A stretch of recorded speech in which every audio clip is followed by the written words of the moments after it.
Hello, everyone. Since this is a webinar, one of the things we suggest, if you want, is if you click in the upper right corner on a non-Apple computer, I'm not sure on an Apple, you can put it in speaker mode, and then only the speaker will be seen amongst all of these boxes. Okay, so hello and welcome to the presentation of the Essential Caregivers Act of 2024. As grassroots advocates, we're both humbled and delighted that so many of you showed up, and we've got other ones that are coming in, and they'll catch up and they'll get the recording later. First, you should know that we're sharing a lot of information. You'll receive the recording and the slide deck, so don't feel like you have to scribble stuff down and miss things. We'd like you to participate, pay attention to what's going on, and as we scroll through. We don't want you to feel overwhelmed, but there's a lot of information that we need to cover. So let's get started. Caregivers for Compromise and many of our resident advocate colleagues began working on federal level essential caregiver bill in 2021 that we were fortunate to see filed in the 117th Congress. That bill, despite our work and getting dozens of co-sponsors, did not move. However, the work did not stop after that. And after almost 3 years, we now have new language in a bill that we hope is close to final form and ready to be introduced in the 118th Congress. But prior to the introduction, it was the consensus of the the Caregivers for Compromise leadership that we should share this proposed draft with advocate groups, experts, residents, family members, and anyone else like us who have a deep desire to improve the lives of those living in long-term care facilities. Since the bill authors are from New York, Texas, and Connecticut, a great deal of the most recent and more intense work were done with our legislators with our Connecticut and Texas team members. We are your hosts today to go over the bill, what it says, and how we've gotten where we are now. At this point, we'd like to thank everyone who has taken this journey with us. There have been so many along the way who have helped, whether it's writing a letter to legislator or meeting with a legislator. We're so very grateful for everyone's efforts.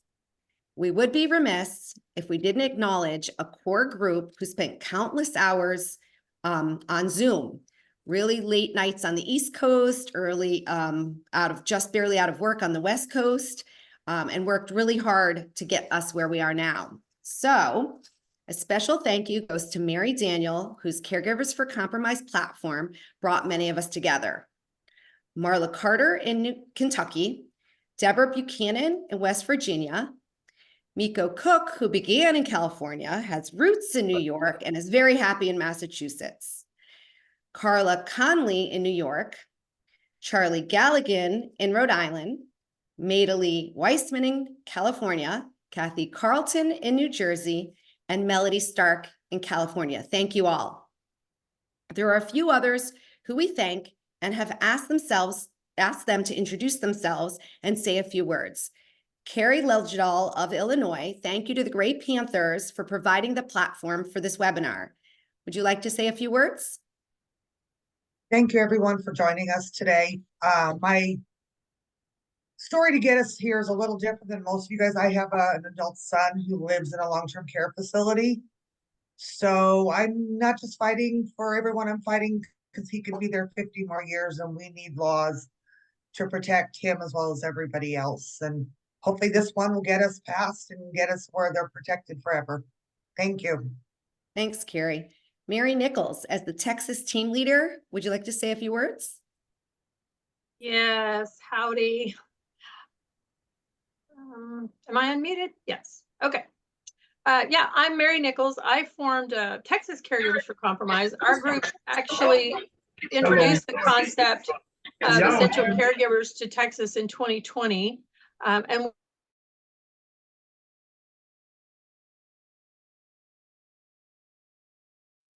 Mary, you need to unmute.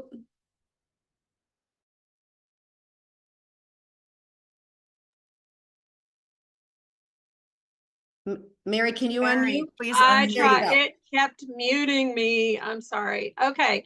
So I formed Texas Caregivers for Compromise, and our group actually introduced the concept of essential caregivers to Texas in 2020.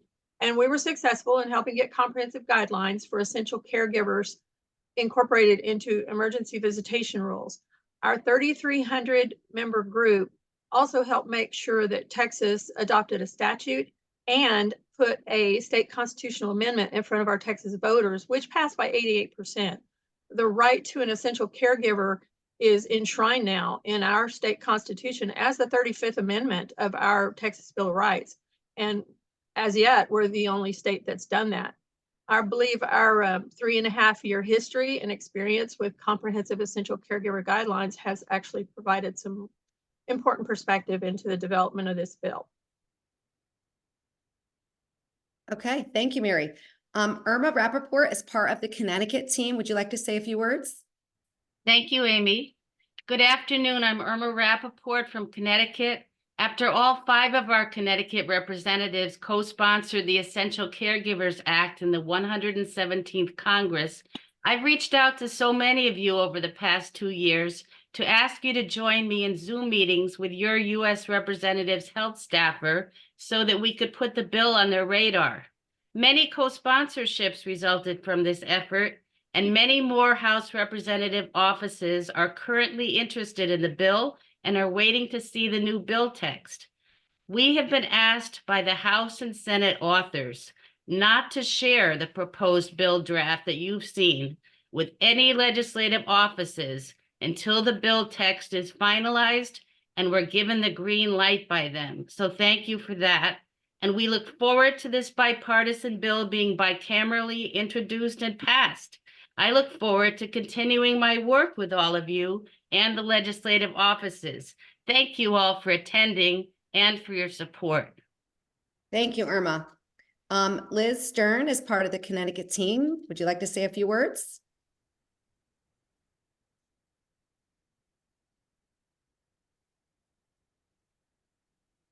Liz?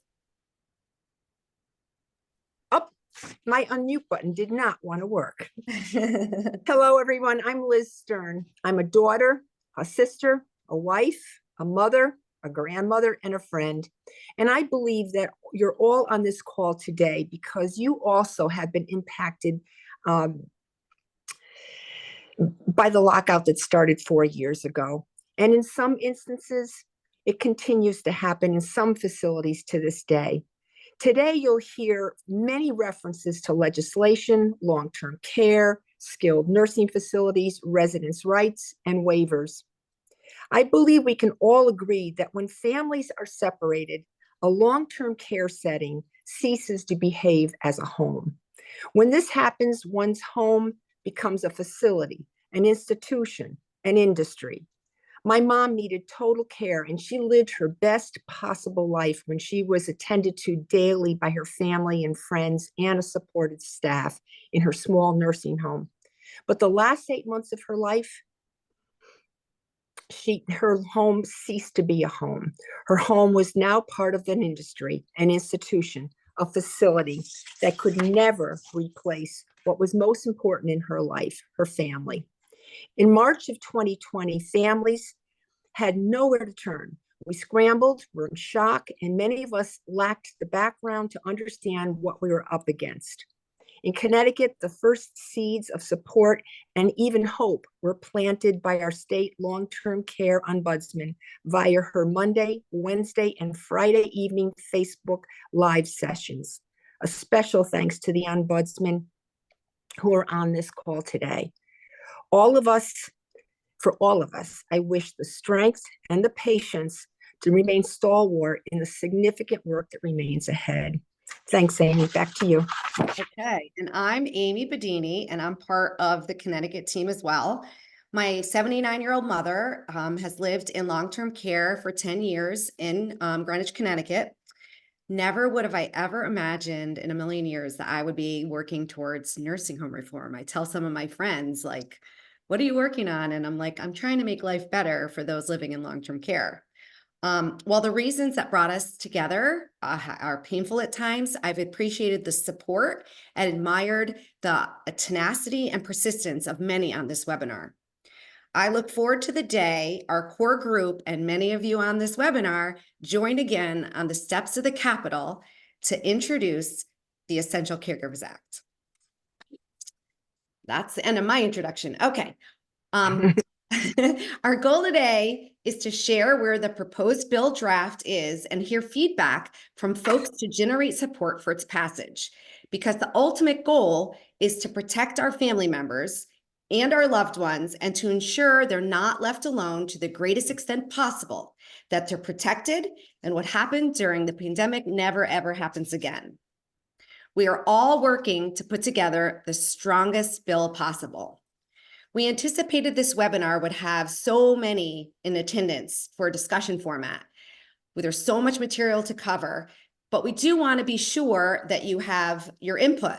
So can you go back one more screen? Thank you.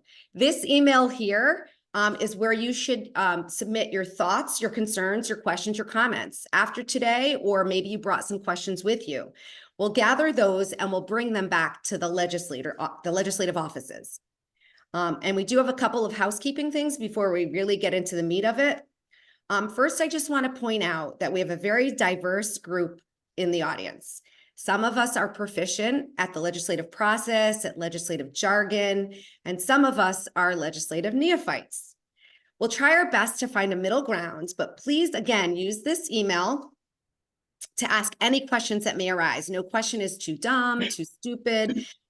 This is how we learn. Ask questions and hopefully we'll get you some information and you'll learn a little bit more. Liz is going to say a couple of words about the chat. Yes, I'm just going to reiterate what you just said, Amy. And if your comments or questions are lengthy, they have particular weight, please choose to submit via the dedicated email. But I want you to know that I'm monitoring any short comments that come through on the chat today. So if you've put something in the chat, you're going to hear only from me. And I trust that the chat comments and the emails will be submitted respectfully, with the understanding, as Amy said, that your input will be shared with legislative offices. Now, thanks, Liz. Mary Nichols will now go through the details of the proposed bill draft and how we got to where we are today. Mary? All right, let's dig into this. Okay, so the Essential Caregivers Act of 2024, first of all, is a collaboration of the work of 4 legislative offices. We had 2 House members, 2 senators, 2 Republicans, 2 Democrats. This is what's sometimes referred to as a 4 corners bill. And we're fortunate that Senator Blumenthal insisted back in 2021 that if he was going to be on board, this is the structure he wanted to work within. The authors released a statement. We included that on this slide here, but this statement was released on their one-pager, and we've included that. It demonstrates their commitment to people in long-term care and an understanding of the cruelty of the isolation protocols that they endured, but also the need to make sure we don't lose sight of safety and infection control. And we believe that this bill strikes that balance. At the end of the production, there's a slide that'll have a link and you'll be able to access the author's one-pager from that. Having said all that, this bill, like all bills, is a process and nothing is final until it's final and until it's filed. Even then, it gets debated in committees and is marked up. We believe this bill is very close to final form and very close to being ready for introduction, which is why we want to let each of you know about it. However, there are some areas where better and best case options are still being explored. Next slide, Carrie. Carrie, next slide. Okay. Okay, so the reason this bill is necessary, a resident's right to in-person access was formalized in the 1987 Nursing Home Reform Act. This is a federal law. It says the resident has a right to immediate access by family subject to the resident's consent. It also requires that the facility provide immediate access under the act to other people besides family members, subject to reasonable restrictions. And of course, also the resident's consent. And when I say resident, I mean, or the resident's representative if the resident's unable to make that decision. This was put in place not only for mental and physical health and well-being of residents, but also for their protection. But not until the COVID-19 infection control protocols has this right ever been paused. The very people that residents were guaranteed access to were not even considered essential in 2020. The 1987 Nursing Home Reform Act also says that the facility, must provide reasonable access to individuals providing health, social, legal services, and many of those people, like ombudsmen, were not even considered essential for a very long time. This bill is necessary so that if a time comes, for whatever reason, that in-person access is generally denied, there's at least a portion of that right to 24/7 in-person access preserved. This bill does not create a new right. This bill preserves a portion of a right that residents are already entitled to under federal law. Next slide, Carrie. Okay, so we, Caregivers for Compromise, obviously had several goals as we worked on this bill, but we were also working with 4 individual legislators, and they each had their own personal objectives. Our primary objective was real simple. We want residents to have the right to in-person access in the event we experience another situation where Health and Human Services waives the right to 24/7 visitation. But we also want to make sure that the bill provisions were not subject to Section 1135 waivers under the Social Security Act, and we wanted to address some issues with some essential caregiver legislation already in place in certain states. For example, some states have legislation that only kicks in if a state or local authority establishes an emergency, but it doesn't apply to a federally one, and vice versa. There is a state that actually allows the facility to decide if the resident will be aware enough to benefit from an essential caregiver visit prior to even approving that visit. And they can deny visits for residents that they decide won't benefit from that. And they can deny visits for residents whom they decide may become agitated. That basically gives them the ability to prevent visits to most people with any kind of advanced form of dementia, because we all know how agitated they can become. So our goals centered around those kinds of things. Next slide, Carrie. We've included an explanation of what Section 1135 waivers are. And let me remind you, these slides are all available for download, so you don't have to rush to write all this down. You'll be sent a link, so don't worry about missing any of this. While this waiver to the 24/7 visitation right, like other waivers, was meant to be very specific, and it was meant to be temporary in response to an immediate danger, it went on for far too long and was far too broadly applied. And there wasn't a whole lot of oversight on how that was applied. And it was not until November 12, 2021, did CMS finally reinstate the provision that says all visits must be allowed at all times. And I know that date because that was the date of my mother's memorial service. So from March 13, 2020 to November 12, 2021, in-person access was restricted. Next slide. Are we on slide 6? Okay. In addition to our goals, each legislator had certain things they wanted in the bill and certain things they wanted that bill to accomplish. And they didn't necessarily share all of that with us, but we are aware of certain things. We're extremely fortunate to have seasoned and senior legislative officers that worked on this bill. And they also took time to educate us about the process and the development of the proposed bill language. These goals were very specific. One of the main ones was they wanted to preserve states' authorities. This was an extremely high priority. They also wanted broad language that would allow the state's legislation to work under the bill. They wanted broad language that allowed long-term care facilities to put policies in place under that state legislation that would fit those unique communities. And most importantly, they wanted a bill that would pass. They wanted a bill that was going to actually get through the process, and they know what it takes to do that. Next slide, Carrie. We were made aware, part of our education process was we were made aware that there are several kinds of bills that go before Congress, many of which waste time and our tax dollars. The most common mistake made is filing bills that are everything you want and hope for, or they're filed simply to make a point, But these bills are too unlikely to pass, and they far too likely die in committees. They're possible, but they're highly unlikely. Another kind of bill is the plausible bill, which is the more realistic ask. Maybe it'll pass, maybe it won't. It has some support because it's plausible, but it still doesn't move. The third kind of bill is the one we've been working on, and that's the one that is passable.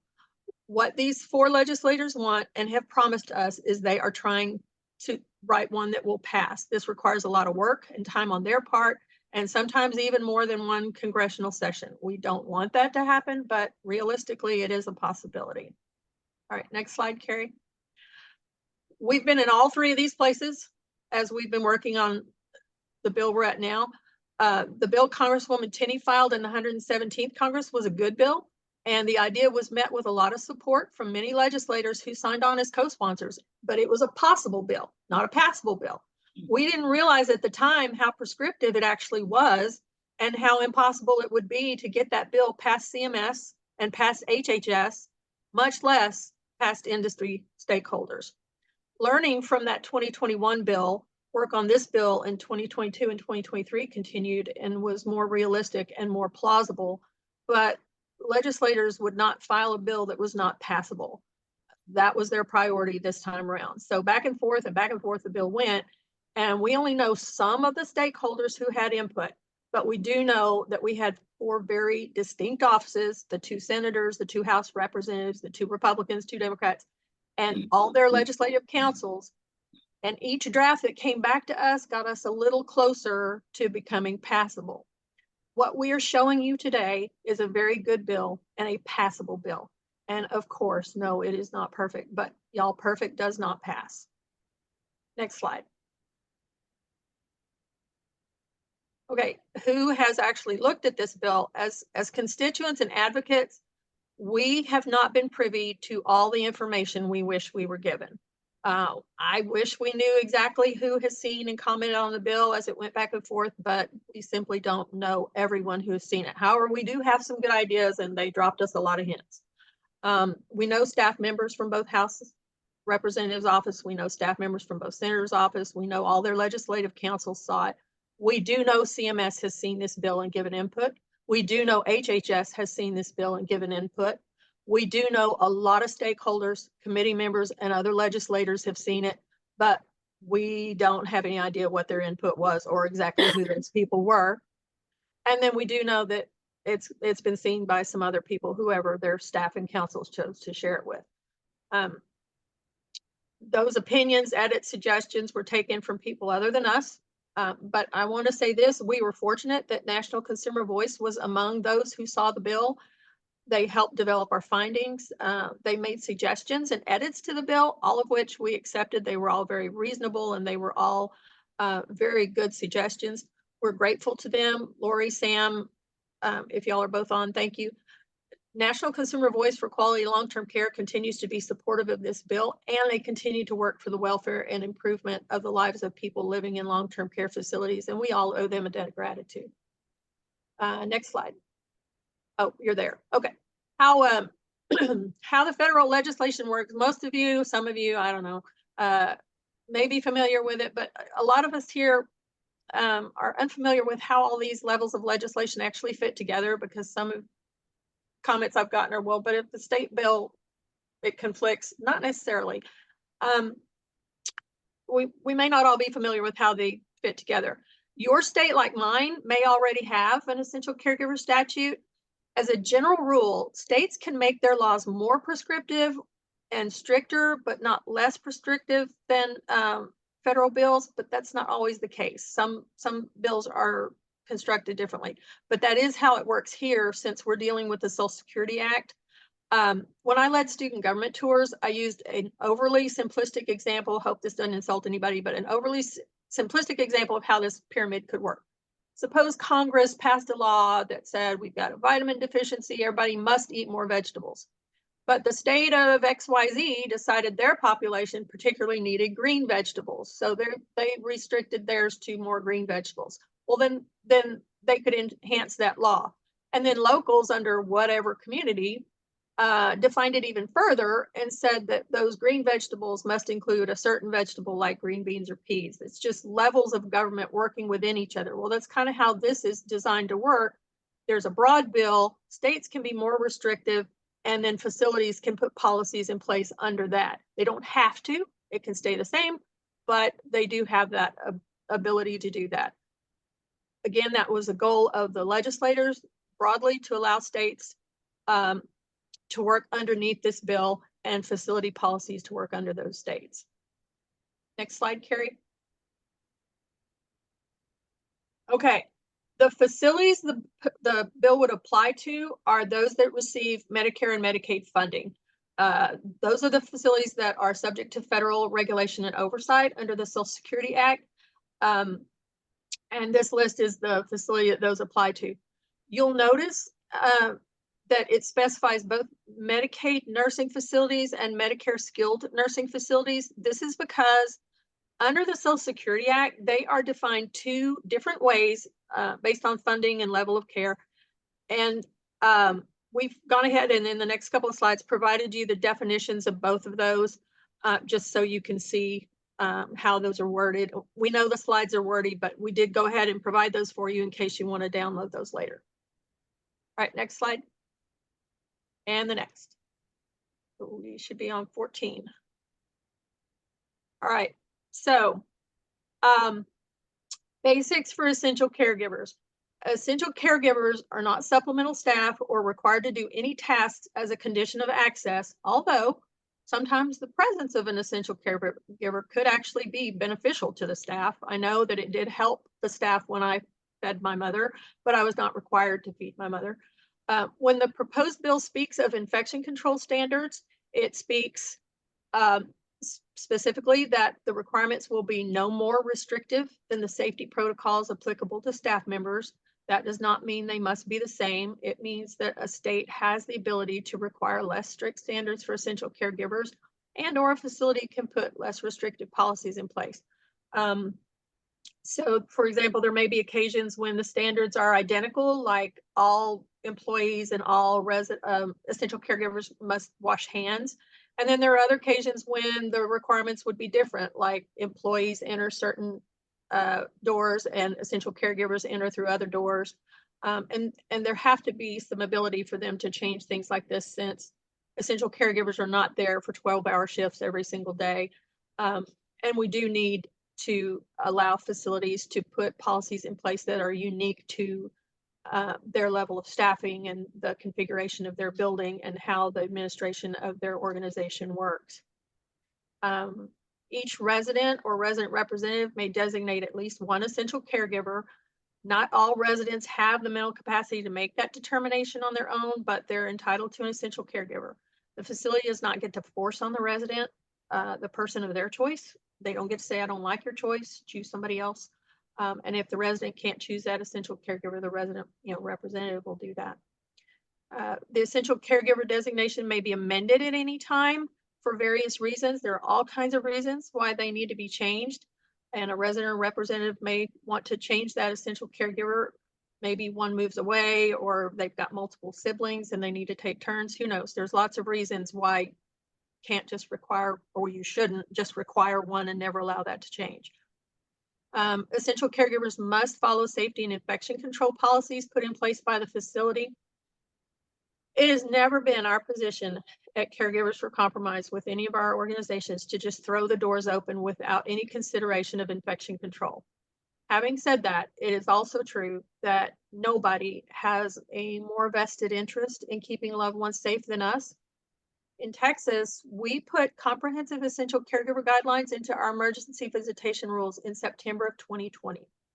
From then until the end of June 2021, when we actually stopped contact tracing, only one essential caregiver had ever brought COVID-19 into any of our almost 4,000 facilities, while hundreds of staff members did.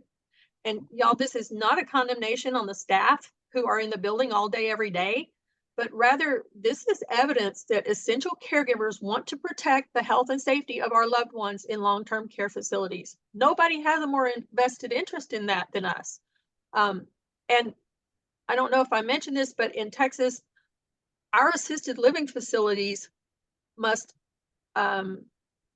meet the requirements of the essential caregiver statute. They fall within our essential caregiver guidelines.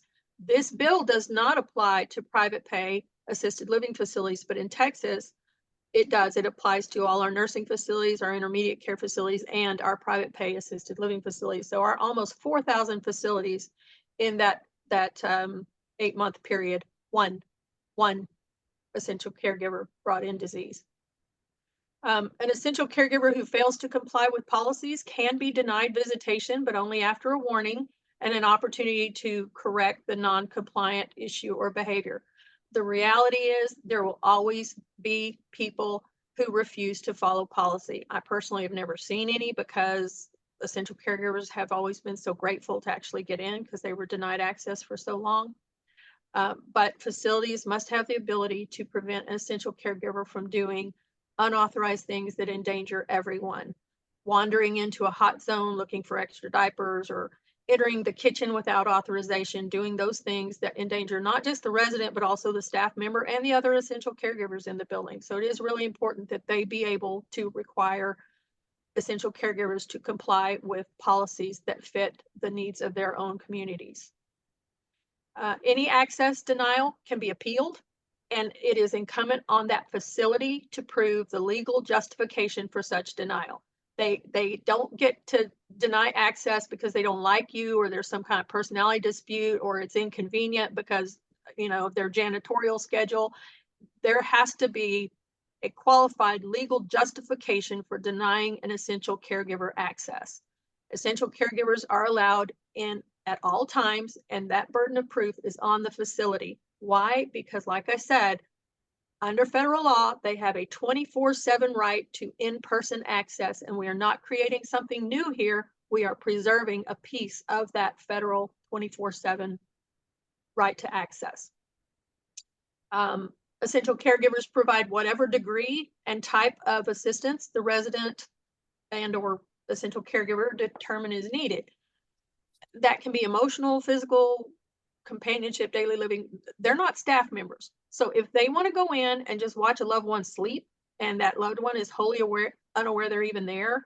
You know, my mother had advanced Alzheimer's. There were times I just sat there and watched her sleep. That's the business of the essential caregiver and the resident, and there is merit in that visit. Nobody gets to decide that your essential caregiver visit does not have merit. Nobody gets to demand that you feed them, or you bathe them, or you clean the bathroom, or you straighten up their room or do their laundry in order to be allowed to visit them. There are no conditions. That resident has a right to in-person access to their essential caregiver. Next slide, Carrie. Okay, this is another probably overly simplistic diagram, and I apologize for that, of the major elements of the bill, and I'll break those down one at a time. When I was a kid, we diagrammed sentences in English class, so that's probably why I did this way. It's kind of like that, or maybe you can consider this kind of like is anyone here old enough like me to remember when we did Cliff Notes in literature? I think now they call them Spark Notes. Well, anyway, this is your cheat sheet. So you can refer back to this, but I'm going to take these one at a time as well. Next slide, Carrie. Like I said earlier, this bill is both bicameral and bipartisan. As we go through the elements, we want you to keep that in mind because it required so very much cooperation and compromise in the development of this piece of legislation, because it came from such very distinct ideologies and different areas of the country.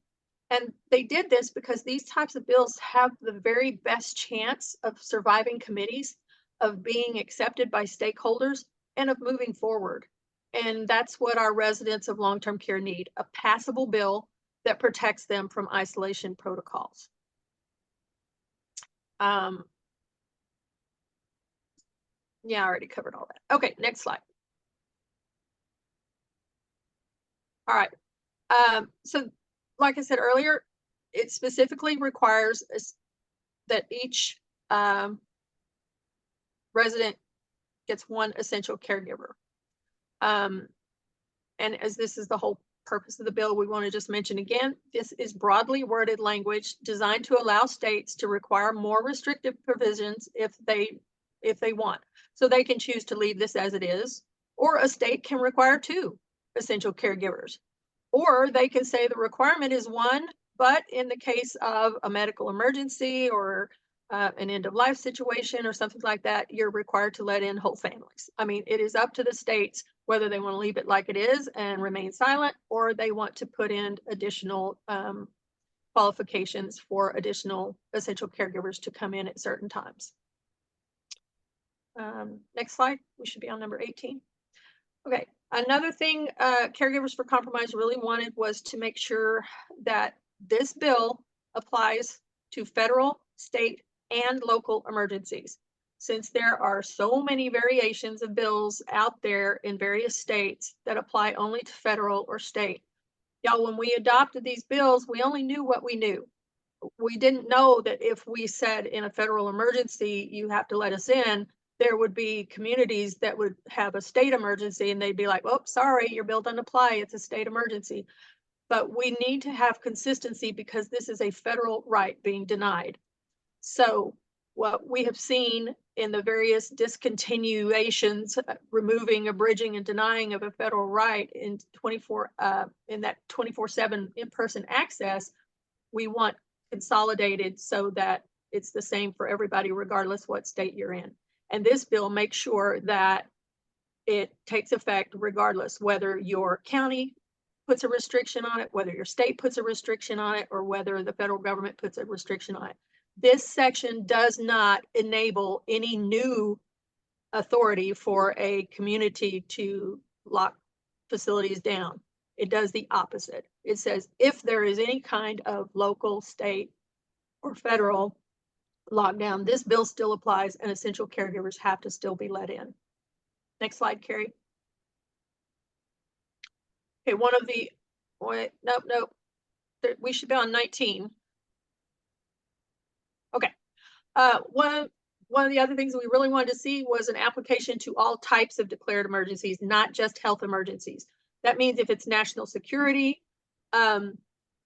or earthquakes, floods, wildfires, mudslides, alien invasion, zombie apocalypse, it doesn't matter. Whatever the emergency is, that essential caregiver is still entitled to enter that facility.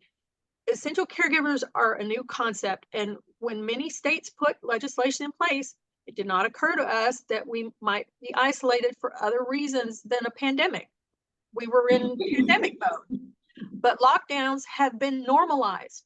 We have seen facilities shutting down for water main breaks.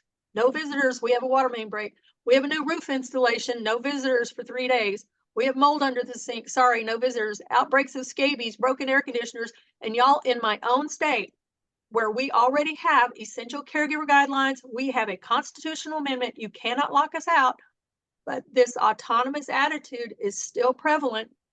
In my own state, we had facilities that chose on their own to prevent visitation because there was a protest in the public street. They don't have the right to do that. HHS is the only one that has the right to say you can lock down a facility. However, even so, the essential caregiver is still allowed in that building. All right, next slide. Okay, this is the section that gives many of us a little heartburn to think about it, but it's not what it looks like at first glance. There are times when essential caregiver visits can be paused for up to 7 days. This can be necessary during an evacuation, when a facility is under a wildfire threat, when there is a structural damage due to a tornado or earthquake or whatever.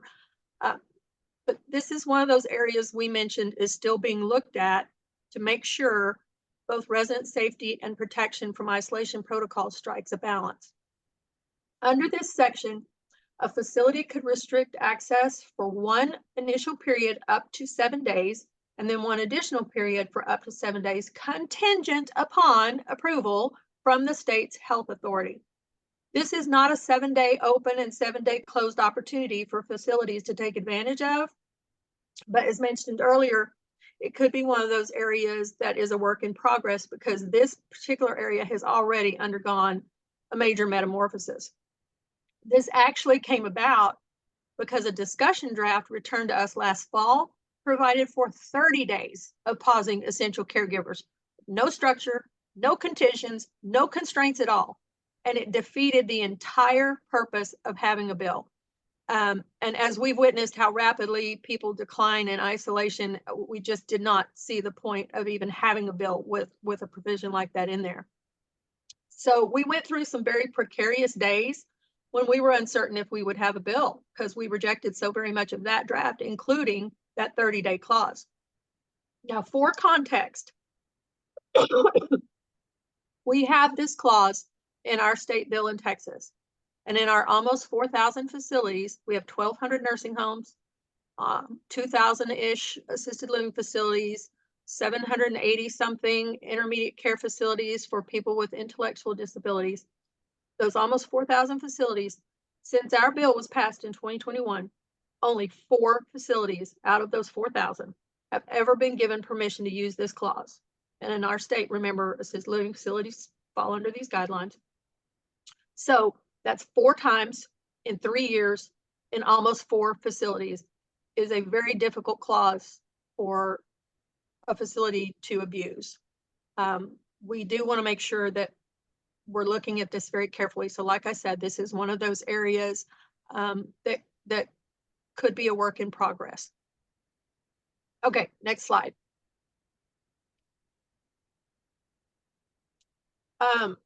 It was the desire of Senator Cornyn that this be a condition of the bill for 2 reasons. He wanted to make sure that states retain authority when possible. And it was his contention that enforcement and survey authority at the federal level could be way too slow and cumbersome and possibly unable to meet the other terms of the bill. So under this section, enforcement and survey authority rests with the state's agencies. Complaints for noncompliance begin at the state agency, which we're hoping provides quicker response than filing initial complaints with HHS or CMS. This helps maintain the state's authority. It also helps minimize conflicts with any existing or future state rules and regulations. Like we've said several times, I've said this already, the bill is broad so that state bills that exist already fit within it, and so that any future bills will fit within that. Next slide, Carrie. And Carrie, I'm seeing notes, someone's having trouble seeing slides, but I don't think that's you. Okay, we should be on slide 22, Carrie. That's what I was just gonna ask you. Thank you. Okay. Final rule on the appeals process. HHS has 2 years to finalize the rule on the appeals process. And I was told, oh, that's excessive. No, that's standard. We were told that this is the standard time frame and normal procedure, and it's not something we have a whole lot of say over when HHS develops a rule. The goal is making sure that the appeals process is as quick as possible, does not create unnecessary processes that slow the return of an essential caregiver into the building, and that it's not a process that can be challenged. So that's why it's designed the way it is. We want to make sure that HHS does this right, and that this appeals process actually withstands any challenges that might be given to it. Okay, next slide. All right. And then non-compliance. One of the major concerns, again, this came from my senator, was that the penalty needed to be defined and not something vague or overly subjective.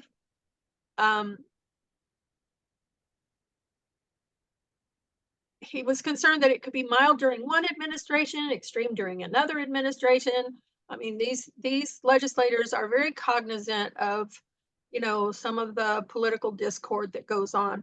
So it was important that the bill have a number, an amount that demonstrates how seriously we take violations. So they put that cap at $5,000, but they wanted it to be a cap so that it is consistent. So we don't have like an outrageous bill for an outrageous fine for, you know, one non-compliance and a really, you know, small for another. it's difficult to try to anticipate a world the bill operates under without looking back at the pandemic we just lived through. However, it's also important that we recognize that this bill applies to all potential emergencies, not just the pandemic. Okay, so that is just about everything I have. I've taken up about 40 minutes. Amy, I'm going to turn it over to you now. I think Irma has a couple of comments. Thank you And so I'll wrap much. up. Wow. Thank you, Mary Nichols, for preparing the slide deck. You could teach a class on federal legislation, I think we all could agree.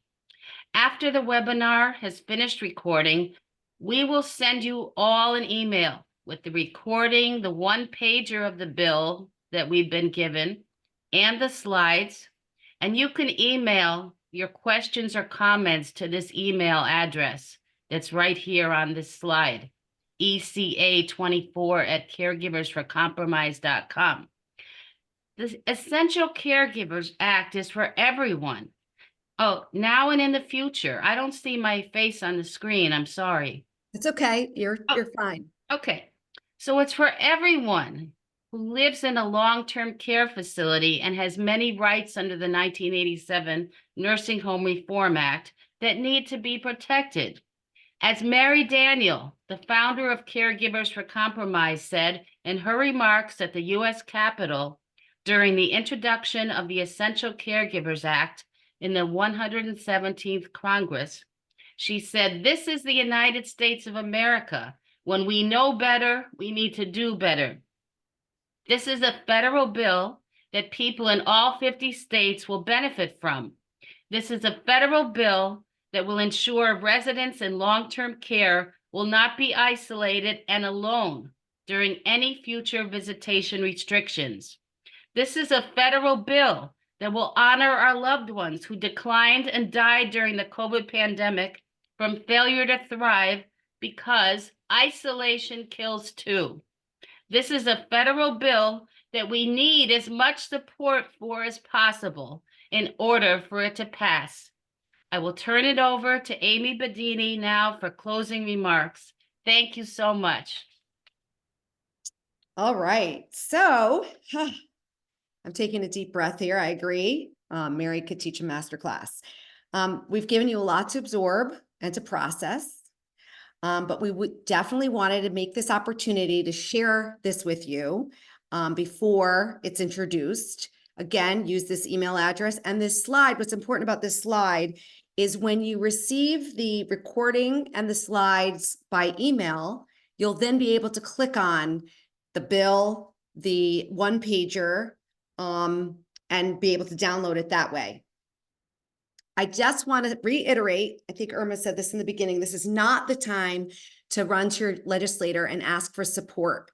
This is the time that we're generating support through other advocate groups. And when the time does come for introduction, we'll be creating a sort of a to-do list.